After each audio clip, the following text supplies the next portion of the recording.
ہند فارسی تہذیب سنگم کی محفلیں۔ بعض لوگ کہتے ہیں کہ ہر ملک کی اپنی ایک خاص تہذیب اور زبان ہوتی ہے۔ ہزاروں برس تک قوموں نے اپنی تہذیب کو ایک طرح کے خالص روپ میں محفوظ رکھنے کی کوشش کی، گویا وہ باہر کی کسی تہذیب یا تمدن سے متاثر نہیں ہوا ہے۔ ہندوستان بھی فنون تہذیب میں بے پناہ دولت رکھتا ہے، تاہم کچھ لوگ دعویٰ کرتے ہیں کہ ہندوستانی تہذیب اپنی خالص صورت میں باقی نہیں رہی ہے۔ وہ کہتے ہیں کہ ہماری اصل تہذیب و ثقافت دراصل ویدیوں اور پرانوں کے قدیم عہد میں تھی۔ اس وقت ہندوستان کو سونے کی چڑیا کہا جاتا تھا، علم و ہنر میں ترقی تھی اور زندگی کے سب پہلو خوشحال تھے۔ بعض یہ بھی سمجھتے ہیں کہ ہماری خوشحالی اور ثروت کو دیکھ کر پڑوسی اقوام نے ہم پر حملہ کیے، ہماری تہذیب کو تباہ کیا اور یوں ہماری ثقافت میں بیرونی اثرات شامل ہو گئے۔ کچھ لوگ تو اس حد تک دعویٰ کرتے ہیں کہ ہم ہی اس ملک کے اصلی باشندے ہیں اور فلان گروہ اجنبی ہے، فلان زبان غیر ہے وغیرہ، اور اگر کوئی ہماری زبان نہ بولے تو اسے یہاں جینے کا حق نہیں۔ کیا واقعی یہ بات درست ہے؟ اگر آپ تاریخ کے معتبر ماخذات کو غور سے پڑھیں تو معلوم ہوگا کہ دنیا کی کسی سرزمین یا دور میں کوئی تہذیب ہمیشہ ایک ہی حالت میں قائم نہیں رہی۔ زمانہ بدلتا رہا ہے اور ساتھ ہی رسوم و رواج بھی۔ تبدیلی عموماً بیرونی اثرات سے آتی ہے، لیکن بیرونی اثرات ہمیشہ جنگ و فتوحات کے ذریعے نہیں پہنچتے۔ دنیا بھر میں صدیوں سے انسان تجارت کے لیے ایک دوسرے ملک جاتا رہا ہے۔ بہت سے لوگ علم و حکمت کی تلاش میں سفر کرتے رہے۔ اولیاء، درویش اور مذہبی رہنما بھی ملکوں کے بیچ آتے جاتے رہے۔ انہیں کے آنے جانے سے تہذیبوں کا لین دین جاری رہا، بالکل ایسے ہی جیسے کسی میلے میں دنیا بھر کی نرالی اور رنگین چیزیں یکجا ہو کر سب کو اپنی طرف متوجہ کرتی ہے۔ تہذیب کا بہاؤ کبھی یک طرفہ نہیں رہا، بلکہ کئی طرفوں سے چلتا رہا ہے اور یوں ملک زیادہ زرخیز ہوئے۔ مثال کے طور پر ہندوستان کے سائنسدانوں کی ایجادات عرب دنیا تک پہنچی اور عربی و فارسی زبانیں ہندوستان میں آئی۔ چین کی تہذیبی جھلک عرب کے راستے یورپ پہنچے اور یونانی اثرات ہندوستان میں آئی وغیرہ۔ اب اس کے برعکس ایک منظر سوچیے، اگر کوئی معاشرہ چاروں طرف سے بند ہو یا دور دراز ہو کہ جہاں بیرونی اثرات نہ پہنچ سکیں تو وہاں کیا ہوگا؟ ایسی تہذیب جمود کا شکار ہو جائے گی، نہ کوئی نیا خیال پیدا ہوگا، نہ کوئی نئی تخلیق۔ اس لیے تبدیلی کو برا نہیں کہنا چاہیے، یہ ترقی کا وسیلہ ہے۔ بیرونی اثرات ہمیشہ نقصان نہیں لاتے، اکثر یہ خوشحالی اور نیا جوش لے کر آتے ہیں۔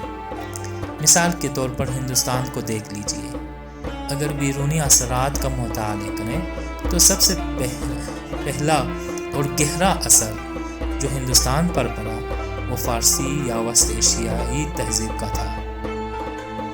ہزاروں برس سے وسط ایشیا کے لوگ، فارسی اور ترک النسل اقوام، اسلام سے بھی پہلے ہندوستان آتے رہے۔ اس زمانے میں بدھ مت افغانستان اور وسط ایشیا تک پھیل چکا تھا۔ ہندوستانی سنسکرت اور وسط ایشیا کے قدیم فارسی یعنی اوستا میں بھی مماثلت پائی جاتی ہے۔ صرف زبان ہی نہیں بلکہ ہمارے لباس، خوراک، طرز تعمیر، موسیقی، مصوری اور فنون لطیفہ سب پر فارسی تہذیب کا عکس نمایاں ہے۔ یہ کہنا غلط نہیں ہوگا کہ ہماری اس مشترکہ تہذیب کو ہند فارسی یا ہندو پرشین کہنا چاہیے۔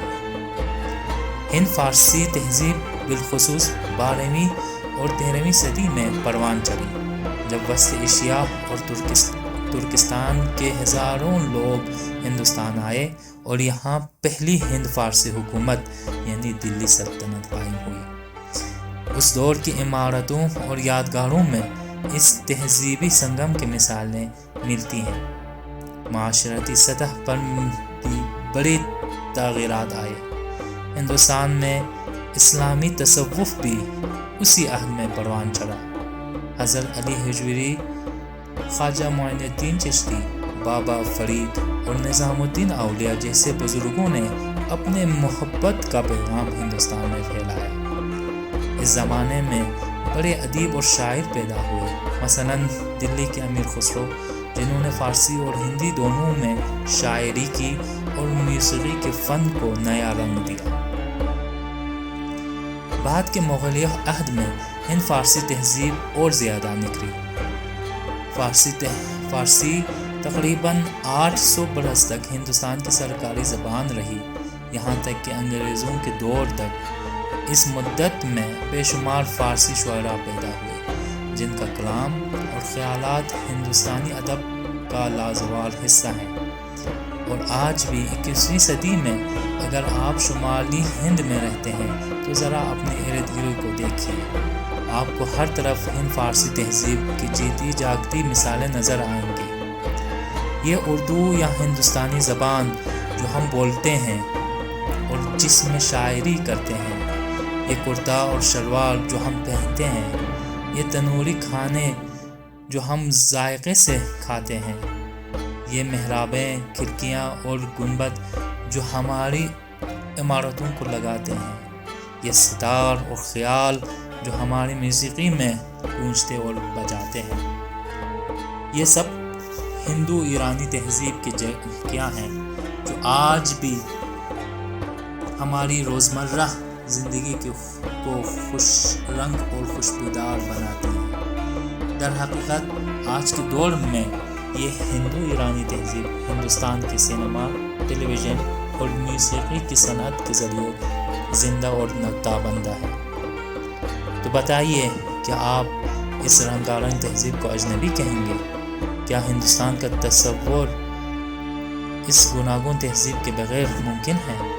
اس تہذیب کی مزید پہچان کے لیے ہمارے چینل فارسی جادو پر تشریف لائیں۔ از شعله‌های آه مرا خانه روشن است، از شعله‌های آه مرا خانه روشن است، روشن مکن چراغ که کاشانه روشن است. نازم به فیض باده که شب‌های تیره دلها ز عکس ساغر و پیمانه روشن است. خواهی چراغ باشد و خواهی نه، در چمن گلها ز عکس نرگس مستانه روشن است. افشای راز من مکن ای اشک زنهار، افشای راز من مکن ای اشک زنهار، دردم به پیش محرم و بیگانه روشن است. تا آفتاب حسن به عالم طلوع کرد، تا آفتاب حسن به عالم طلوع کرد، مخفی چراغ عاقل و دیوانه روشن است. مخفی چراغ عاقل و دیوانه روشن است.